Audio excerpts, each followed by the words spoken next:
ध्येयं सदा परिभवग्नमभीष्टदोहम् तीर्थास्पदं शिवविरिञ्चिनुतं शरण्यं भृत्यार्तिहं प्रणतपालभवाब्धिपोतं वन्दे महापुरुषते चरणारविन्दम्।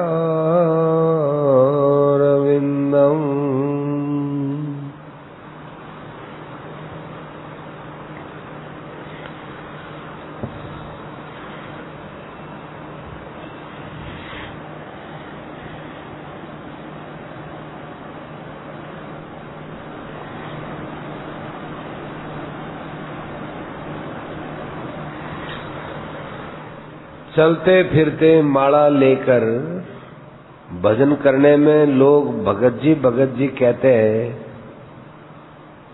तो संकोच होता है, और यदि हम माला नहीं फेरते तो भजन छूटता है। तो हमको क्या करना चाहिए? माला फेरे कि नहीं फेरे? फेरे तो लोग भगत जी कहते हैं, और नहीं फेरे तो हमारा भजन छूटता है। क्या करें? मूल शीर्षक है कि निरंतर भजन कैसे हो। बहुत अच्छा लेख है। उत्तर दे रहे हैं, भजन को जितना गुप्त रखा जाए उतना ही ठीक है। आप हाथ में कोथड़ी रखते हो, इसकी बजाय माला जेब में रखो, जेब में हाथ रखो और माला फेरते रहो। दूसरे की दृष्टि में आवे ही नहीं। कोई आक्षेप से कहे, वाह आजकल तो बहुत माला फेरते हो, तो ये बात भी अपने लिए लाभदायक नहीं है। और कोई मान बढ़ाई देने के लिए कहे, तब तो और ही नुकसान है। भजन माला लेकर के लोगों को दृष्टिगोचर हो जाए, निंदा स्तुति करे, तो निंदा स्तुति की परवाह मत करो। निरंतर भजन होता है, फिर माला क्यों रखो? रखो तो आप एकांत में जपो।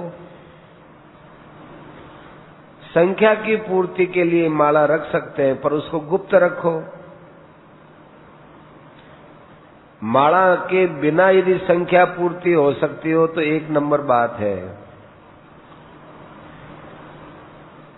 हमारे कहने का मतलब है कि अपने मन में दिखाऊपन नहीं होना चाहिए। कोई निंदा स्तुति करे, कुछ भी करे, ध्यान मत दो। कोई निंदा करता है तो प्रसन्न हो जाओ, प्रशंसा करता है तो रोने लग जाओ मन में। फिर प्रश्न किया कि निरंतर भजन कैसे हो? कि भाई सबसे उत्तम मन से स्मरण करना है तो थोड़ा कठिन, पर हो सकता है। श्वास के द्वारा निरंतर भजन करो, अपने मन की वृत्ति को श्वास पर टिकाओ।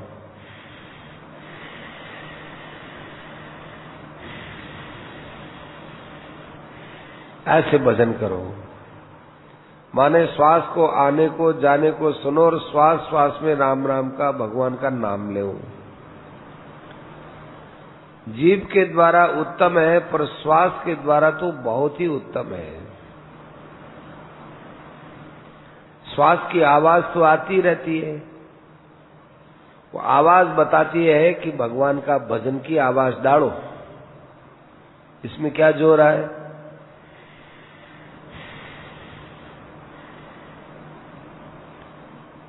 हम लोगों के श्वास तो चलेंगे ही, जिएंगे तब तक।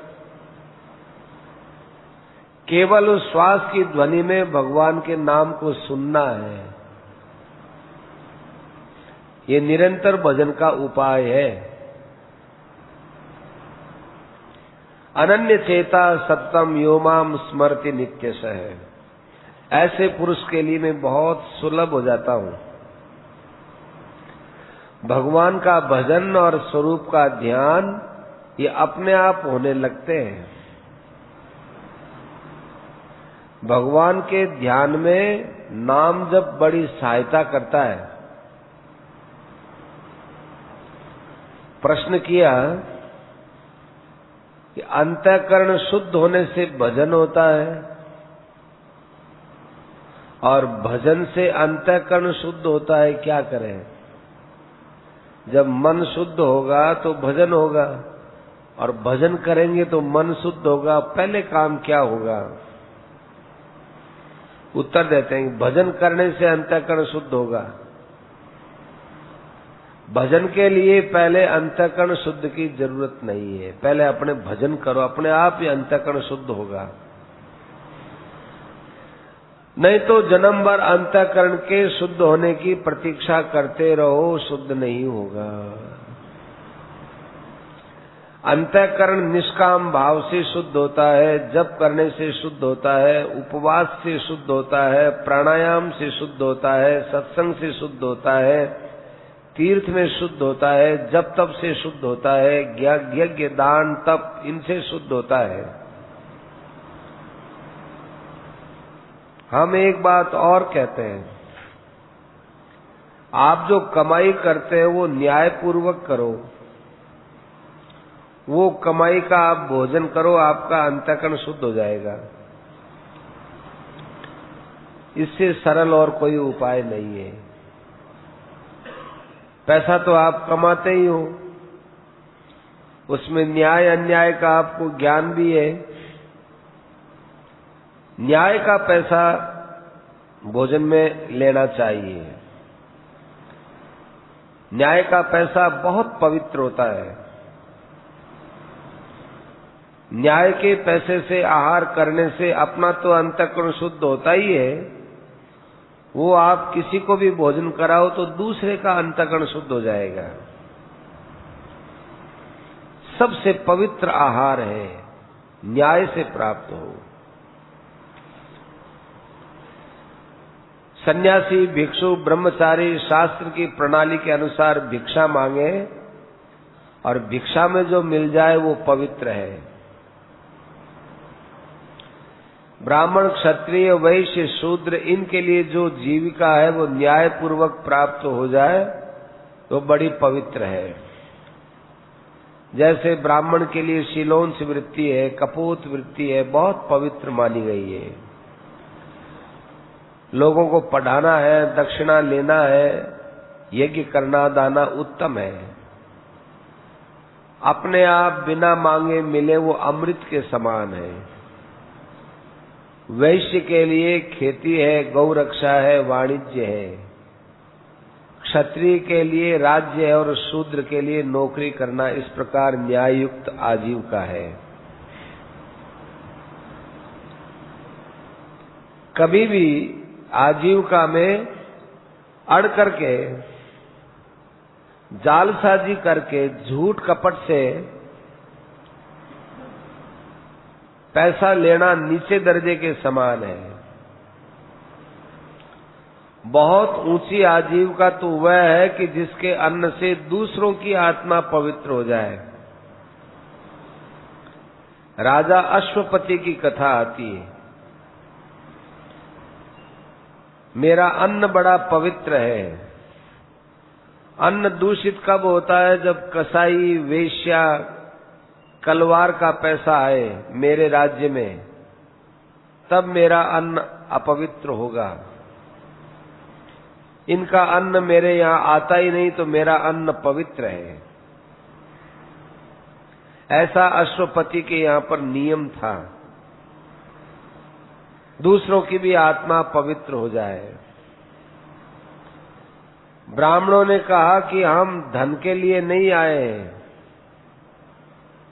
राजा ने ऊंचे आसन पर बैठाकर उपदेश दिया। उस उपदेश देने से ब्राह्मणों को परमात्मा की प्राप्ति हो गई, क्योंकि उस राजा का बहुत पवित्र अन्न था। तो न्याय से धन अर्जित करने वाले के या कोई भोजन कर ले, उसकी आत्मा पवित्र हो जाए।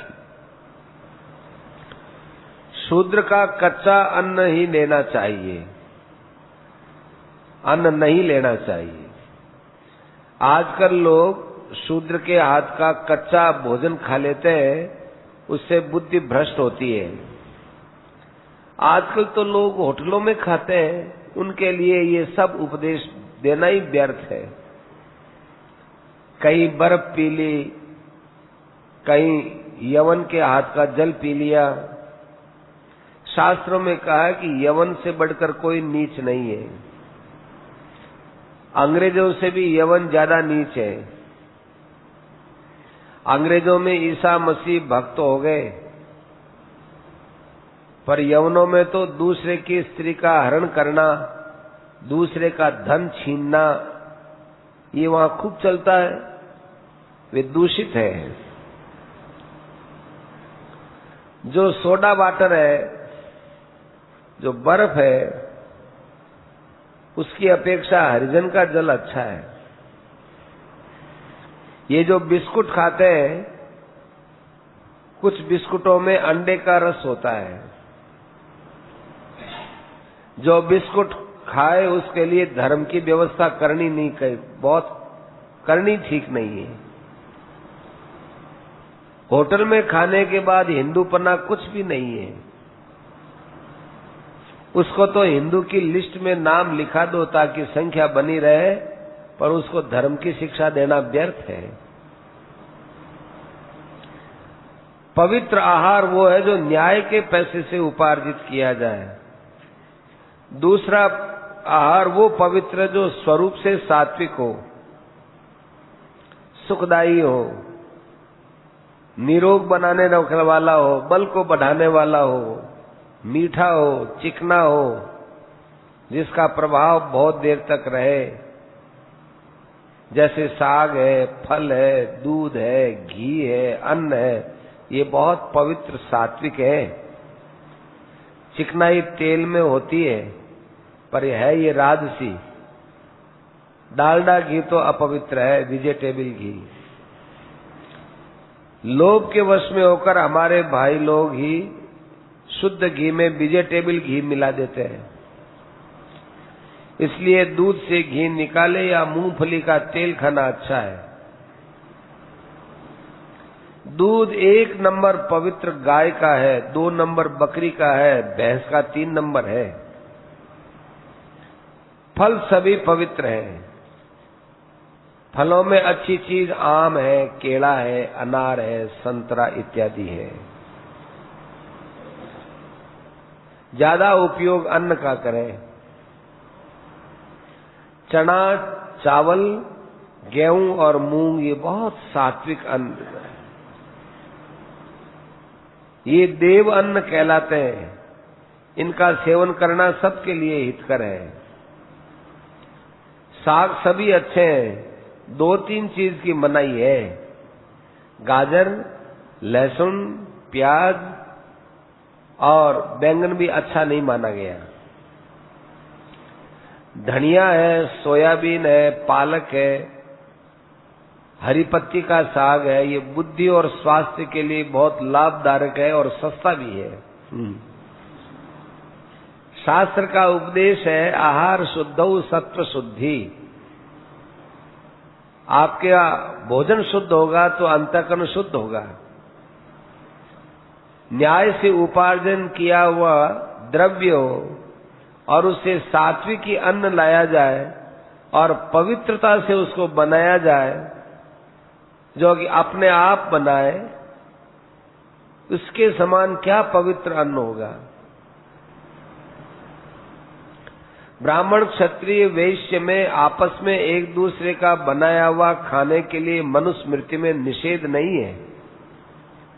बनाने वाला पवित्रता से बनाए, ये बाहरी पवित्रता है, और भीतर की पवित्रता से अन्न देवे, ये भीतर की पवित्रता है।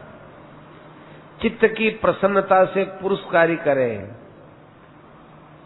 खूब प्रसन्न मन से भोजन कराए,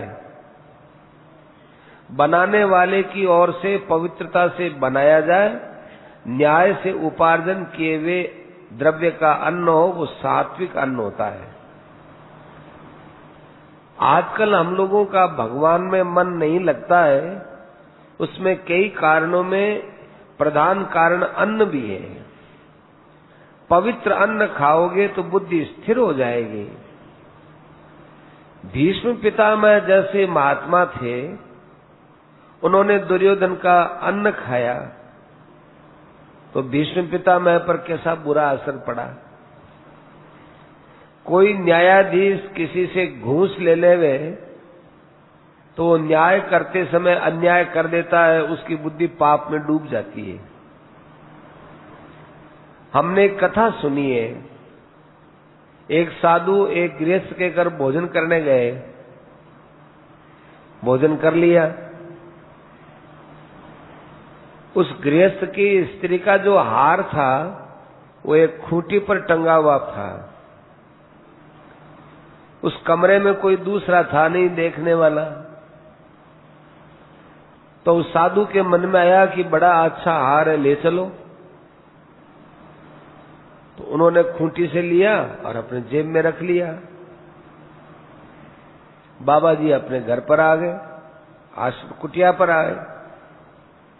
2-3 दिन के बाद जब वो अन्न मलमूत्र के द्वारा निकल गया, उनकी बुद्धि पवित्र हुई, तब उनको बड़ी ग्लानि हुई। राम राम राम राम, घर बार छोड़ा, सब कुछ छोड़ा, ये हार में बिना पूछे उठा लाया, चोरी कर लाया। बहुत दुख हुआ और वो साधु वापिस उस गृहस्थ के घर गया और उसको कहा कि आपका हार मैं ले गया था, मेरी बुद्धि खराब हो गई, वापिस रखो।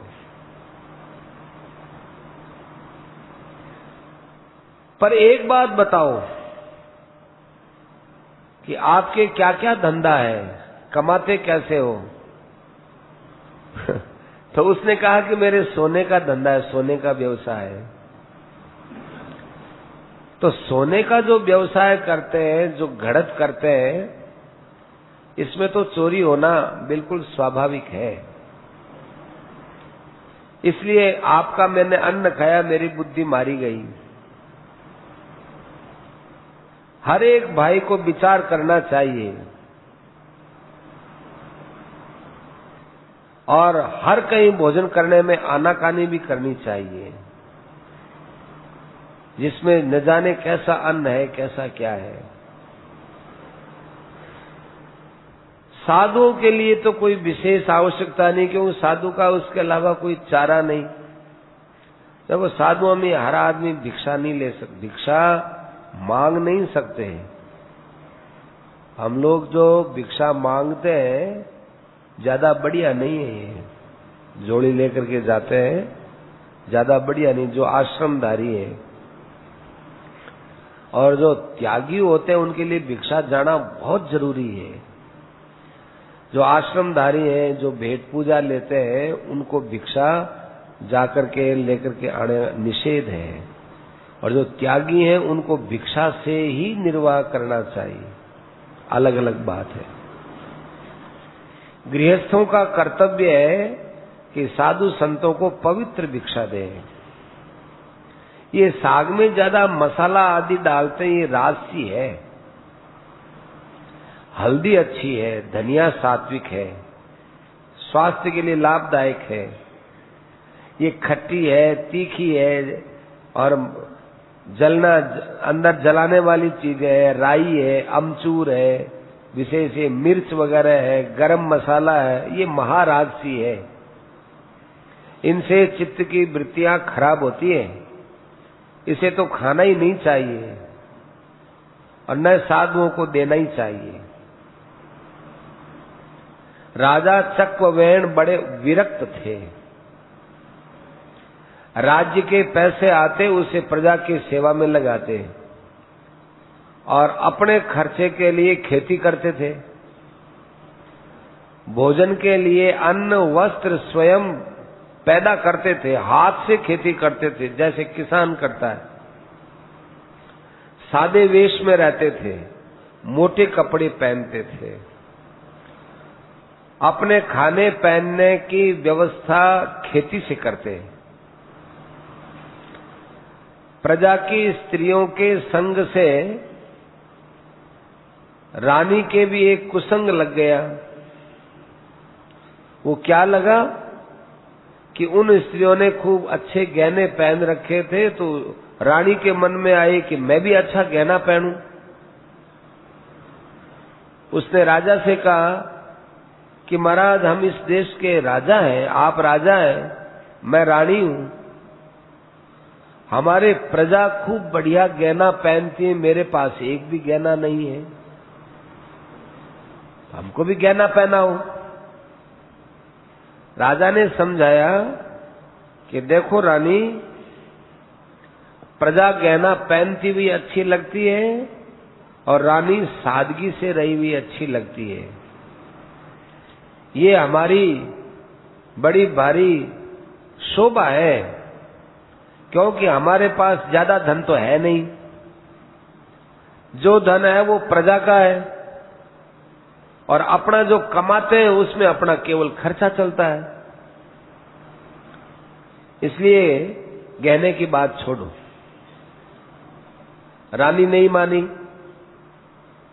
रानी ने कहा कि लोग, हमें स्त्रियों के ताने अच्छे नहीं लगते।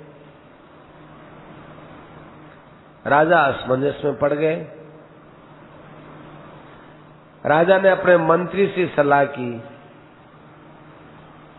और मंत्री को रावण के पास भेजा और रावण को कहा कि 1.25 मन सोना हमको कर के रूप में दो, टैक्स के रूप में। तो वो मंत्री रावण के घर गया। रावण ने बड़ी आओ भगत की और पूछा, आप कहां से आए हो? कि मैं राजा चक्ववेण का मंत्री। ओहो, बहुत बड़ा आपका पद है, बोलो कैसे आए? कि राजा चक्ववेण ने टैक्स के रूप में आपसे 1.25 मन सोना मंगाया है। रावण हंसने लगा, फूडता से हंसने लगा। हा, ऐसे कैसा मूर्ख है ये! रावण स्वयं टैक्स लेता है या किसी को टैक्स देता है? निकल जाओ, तुमने रावण का अपमान किया है, मेरे यहां से निकल जाओ। रावण तैस में आकर अपने महल में चला गया।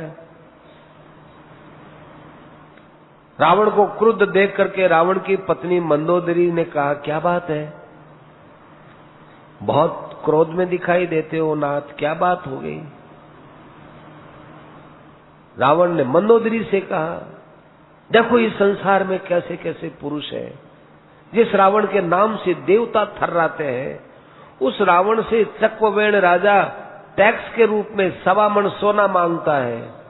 यदि वो हाथ पसार करके मांगता तो मैं 1.25 मन से न जाने कितना मन ज्यादा सोना दे देता। मेरे यहाँ क्या कमी है, पर वो मेरे से टैक्स लेना चाहता है, मैं नहीं देता। मंदोदरी ने कहा, प्राणनाथ, बहुत बड़ी भारी गलती कर रहे हैं आप। चक्ववेण का प्रभाव नहीं जानते हैं। चक्ववेण राजा बहुत ईमानदार, बड़े शक्तिशाली और बहुत बड़े प्रभावशाली है। रावण ने अनसुनी कर दी। मंदोदरी ने कहा, महाराज अनसुनी मत करो, मेरे साथ चलो। महल के छत पर ले गई। छत पर लेकर जाकर के मंदोदरी ने अपने हाथ में दाने लेकर कबूतरों के वहां पर गिराया और कहा कि देखो ये पक्षी है, ज्यादा समझते नहीं है, लेकिन चक्रवेण की आज्ञा ये पक्षी भी मानते हैं। रावण ने कहा, कैसी मूर्खता की बात करती हो? रावण की पत्नी होकर तुम्हारे मन में इतनी मूर्खता कि नहीं नहीं, मैं आपको बता सकती हूं। मंदोदरी ने कबूतरों से कहा, सुनो कबूतरों, राजा रावण की दुहाई है, आप एक भी दाना मत खाना। कबूतर दाना चुगते रहे, कोई फर्क नहीं पड़ा। मंदोदरी, रावण ने कहा कि देखो मंदोदरी, क्या तुम कबूतर की परीक्षा लेते हो? किसी मनुष्य को या देवता को बोलते देखें क्या करते? कि नहीं, अभी बताती हूं। मंदोदरी ने फिर कहा, सुनो कबूतरों, अब मैं तुमको राजा चक्रवेण की दुहाई देती हूं, यदि कोई एक भी दाना चुग लेगा तो उसका सिर कट जाएगा। एकदम कबूतरों ने चुगना बंद कर दिया, यूं चोंच यूं रह गई उनकी। मंदोदरी ने कहा, ये देखो ये। रावण ने कहा कि भाई ये तो तुमने कोई माया फैलाई है, तुम्हारी माया है, मैं नहीं मानता। तो वो दूत था, इधर तो ये बात हुई, उधर वो दूत समुद्र के किनारे गया और उसने एक मिट्टी की लंका बनाई। बच्चे थे ना, थोड़ा पानी लेकर के मिट्टी मिला करके यूं बनाते थे, ये किला है, ये झोपड़ी है, ये मकान है, ऐसे उसने लंका को देख देख करके यूं बनाया, नक्शा बनाया। दोबारा रावण के पास गया।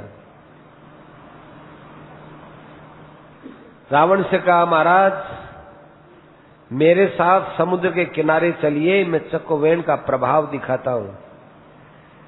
रावण साथ में गया। समुद्र के किनारे रेत से लंका का एक नक्शा बनाया हुआ था। राजा चक्रवेण की दुहाई देकर उसने कहा कि आप सोना देते हो कि नहीं देते? नहीं देते हैं तो ये मैं आपका एक किनारा ढहा देता हूं। तो एक किनारा ढहा दिया, कहा कि जाके देख लो, वो आपका एक किनारा ढह गया है। अब यदि आप कहो कि नहीं देता हूं तो पूरी लंका को ढहा दूंगा। 1 मिनट का काम है, लंका समाप्त हो जाएगी। रावण ने कहा, 1.25 मन की जगह 2.5 मन ले जाओ। दूत ने कहा, नहीं, हम तो 1.25 मन ही लेंगे। 1.25 मन लेकर मंत्री वापिस आया। राजा चक्रवेण ने पूछा, ले आए? कि हाँ महाराज। कैसे लाए? कि ऐसे ऐसे बात हुई। रानी भी वहीं बैठी थी। रानी सुनकर के आश्चर्य में डूब गई। अरे, मेरे पति का इतना विलक्षण प्रभाव है, और ये प्रभाव तो त्याग के कारण से है। मैं मेरे पति के त्याग को समाप्त करने जा रही हूं। रानी ने बड़ा पश्चाताप किया और अपने पति से कहा कि मुझे ऐसा सोना नहीं चाहिए, मुझे गहना बनाना नहीं है। गहना पहनी हुई स्त्रियों के संग से मेरी बुद्धि खराब हो गई, वापिस कर दो। रावण को ले जाकर वापिस दे दिया। महाभारत में भी कथा आती है, लोपामुद्रा अगस्त्य की कथा आती है। जितने अच्छे अच्छे शौकीन लोगों के पास में पुरुष बैठते हैं, शौकीनाई करने वाली स्त्रियों के पास में स्त्रियां बैठती हैं, तो शौकीनी का रोग लग ही जाता है, क्योंकि ये छूत की बीमारी है। कुसंग का जितना खराब प्रभाव पड़ता है, इतना सत्संग का अच्छा प्रभाव नहीं पड़ता।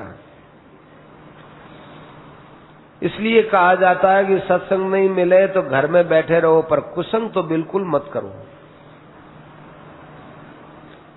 महात्मा के प्रभाव के आगे राम के साथ युद्ध करने वाले रावण की कितनी इज्जत रही। उसे उसके दूत ने ही परास्त कर दिया। सोने का क्या मूल्य है? महात्माओं की दृष्टि से देखो, मिट्टी, पत्थर, सोना सब बराबर है। अरे अपने जीवन में असली आदर तो भजन ध्यान रूपी गहनों का है, सोने के गहने का क्या है? अपना अपमान कराना हो तो गहना पहनो। वास्तव में हृदय से त्याग हो वही महत्व की चीज है। हर एक माता बहनों को त्याग करना चाहिए। शौकीनी का त्याग, बहुत अच्छे कपड़े पहनने का त्याग, और दूसरी सुख सामग्री का त्याग, इनसे बचना, सुख सामग्री का त्याग करना चाहिए, भोग सामग्री से बचना चाहिए। जो स्त्रियां इस प्रकार से समझ करके त्याग करेंगी उनके लिए तो लाभ ही लाभ है। प्रश्न किया, सोने में तो कलयुग रहता है, फिर माताएं बहनें सोने के आभूषण पहने कि नहीं? उत्तर दिया कि बात तो ठीक है, लेकिन गृहस्थ के लिए आज्ञा भी है। स्त्रियों के लिए 3 गहने पर्याप्त हैं। 3 गहना रखो, ज्यादा सोना मत रखो। विधवा के लिए बिल्कुल आज्ञा नहीं है। आजकल तो विधवाएं सोने की चूड़ी पहनती हैं, ये गलत प्रथा है। वास्तव में विधवा स्त्री के लिए न रंगीन कपड़े की आवश्यकता है, न सिर गुंथाने की आवश्यकता है, किंतु आज तो सुहागिन सिर खुला रखती हैं, उल्टी बात हो गई। असली बात वही त्याग की पकड़नी चाहिए। निष्काम कर्म, यज्ञ, दान, तप आदि स्वार्थ को छोड़ करके करने वाला इस लोक का फल चाहे तो इस लोक का फल मिलेगा, परलोक का फल चाहे तो परमात्मा की प्राप्ति कर देता है। जितनी उत्तम क्रिया और उतनी उपासना, उसमें सकाम भाव का त्याग करें, परमात्मा मिल जाएंगे। कोई भी काम करो उसमें कोई लौकिक कामना मत करो। हमारे सत्संग में और हमसे मिलने जुलने वाले लोगों में सकाम भाव वाले तो बहुत कम आते हैं, क्योंकि वो आते हैं और मैं निष्काम भाव की बात कहता हूं, वो उनके पल्ले नहीं पड़ती, इसलिए मेरे से लोग डरते भी हैं। जो मेरे से छोटे हैं उनके साथ मित्रता का व्यवहार है, जो मेरे से बड़े हैं उनसे मैं प्रार्थना करता हूं। मैं शिष्य इसलिए नहीं बनाता कि गुरु शिष्य का संबंध रखेंगे और बात नहीं मानेंगे तो पाप लगेगा, और मित्र और प्रार्थना का संबंध होगा तो वहां पर नहीं मानोगे तो पाप नहीं लगेगा। अपने से बड़ों को तो प्रार्थना के रूप में कह सकता हूं, छोटों को सलाह दे सकता हूं।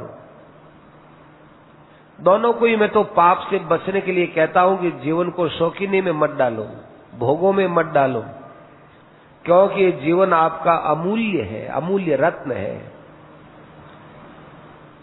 मेरे पास कोई विशेष सामर्थ्य नहीं है, मैं तो शास्त्रों की और महात्माओं की बात आप तक पहुंचा दूं, ये सेवा कर सकता हूं। परंतु इतनी निश्चित बात है कि ऋषियों की बातें, शास्त्रों की बातें, गीता की बातें आप काम में ले, वो कल्याण हो जाएगा। इसके लिए आप मेरे से रजिस्ट्री करा लो। ऋषियों के वचन, गीता के वचन अकाट्य है, इनके पालन करने में कोई संदेह नहीं है। उद्धार में, इनके पालन से उद्धार में कोई संदेह नहीं है।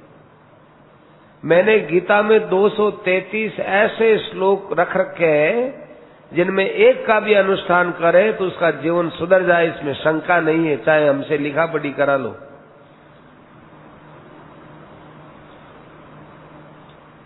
चाहे आप गिरवी रखवा लो, आप कहे करना धरना कुछ नहीं पड़े और आशीर्वाद दे दो इससे काम बन जाए, तो ये बात हमारे सामर्थ्य की बात नहीं है, क्योंकि धोखे की बात है। ऐसा धोखा हम नहीं देते, मेरी शक्ति नहीं है। आपको शक्ति बताए ये धोखा देना है, शक्ति और छिपाए ये भी धोखा देना है। मुझे तो गीता की बात अच्छी लगती है।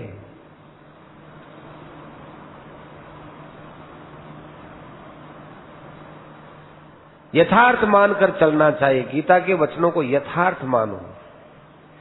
यह नहीं समझना चाहिए रुचि का वचन कह दिया, यदि रुचि का वचन कहते तो ऐसा आदर होता क्या? ईश्वर कभी भी रोचक नहीं है। हमें जो आज परमात्मा की प्राप्ति में विलंब हो रहा है, उसका कारण है कि हम गीता के वचनों को यथार्थ नहीं मानते हैं। यथार्थ मानना चाहिए, नहीं मानते ये कमी है, अश्रद्धा है। महात्माओं के, भगवान के वचनों में श्रद्धा करनी चाहिए। एक और त्रिलोकी का राज्य है और एक और गीता का किसी एक श्लोक का अनुष्ठान है, तो त्रिलोकी के राज्य को लात मार देनी चाहिए, एक श्लोक का अनुष्ठान करना चाहिए। जब परमात्मा की प्राप्ति हो जाए तब आप दूसरा ब्रह्मांड रच सकते हैं, परंतु नया ब्रह्मांड बनाना परम महत्व की बात नहीं है। ये तो बाजीगरी है। सृष्टि रचना का काम भगवान ने अपने जिम्मे ले रखा है, उन्हीं को बनाने दीजिए। आप लोगों को कोई ऐश्वर्यशाली व्यक्ति बड़ा मालूम देता है कि ये बहुत बड़ा आदमी है, बहुत मालदार है। अरे बहुत बड़ा मालदार पैसे वाला आदमी बड़ा नहीं है, ऐश्वर्य का त्यागी बड़ा है। अब ध्यान से सुनना, बहुत बड़ा ऐश्वर्यशाली धनवान आदमी तो भिखारियों की दृष्टि में बड़ा है, महात्माओं की दृष्टि में नहीं। त्रिलोकी का ऐश्वर्य एक वेश्या के घर के समान है, विरक्त पुरुष के लिए वो नरक के समान है। राजस्थान की बात है, चूरू की तरफ बखननाथ जी महाराज रहते थे। किसी समय राजा साहब ने अपने रानियों को उपदेश देने के लिए बखननाथ जी को अपने दरबार में बुलाया। ध्यान से सुनिएगा। दीवान साहब बहुत अच्छा रथ तैयार करके लाए, बग्गी लाए, बग्गी, मखमल के गदरे बिछे हुए, खूब बढ़िया उसमें मसनदें लगी हुई बग्गी में, अच्छे उसमें पर्दे लगे हुए। बखननाथ जी महाराज से कहा, महाराज चलिए, कि चलो। बखननाथ जी महाराज बग्गी में विराजमान हो गए। चलते चलते दीवान साहब ने पूछ लिया कि महाराज, इस बग्गी में मखमल गद्दों पर बैठे हुए आपको कैसा आनंद आ रहा है?